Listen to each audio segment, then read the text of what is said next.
Владата да не тактизира, веднаш да го раскине договорот за концесија за рудникот Иловица, бидејќи постојат правни аргументи, исто како што направи за Казандол.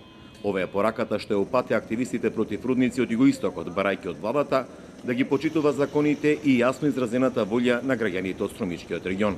Тие денеска организираа протестен моторизиран караван кој возеа 60 на километри во Струмичкиот регион.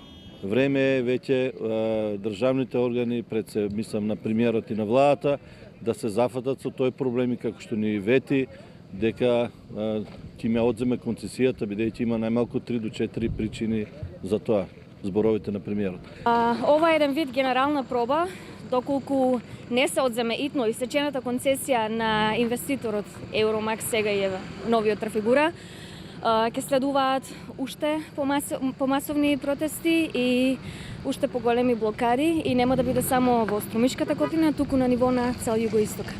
И да упатиме порака до профитерите што сакаат да ни отворат овде рудник, дека ниту нив ги сакаме, ниту парите им ги сакаме.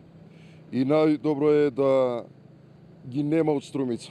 Струмица не е Африка. Сакаме да ги повикаме да се одважат, да бидат храбри, да ги спроведат законите на државата, да има правда за сите и на крај на ден да го послуша народот, што е многу против рудници. Никој не сака да живее во загадена средина. Не треба да дозволиме да се загади, да овозможиме идните генерации да го уживаат овој благодет во кој што и ние моментално уживаме и да ја зачуваме пред се здравата животна средина. Затоа што доколку дозволиме да се отвори таков рудник, проекциите од светски рамки кои што можат да се видите дека ќе им требаат најмалку 2000 години за да се врати во нормала.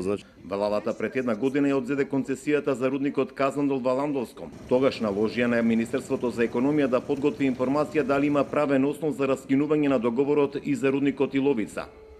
На последната средба во Иловица, премиерот Заев кажа дека сака да ги слушне сите засегнати страни за овој проект, за кој младите во месец март организираа протестен марш по улиците на општинскиот центар во Силово.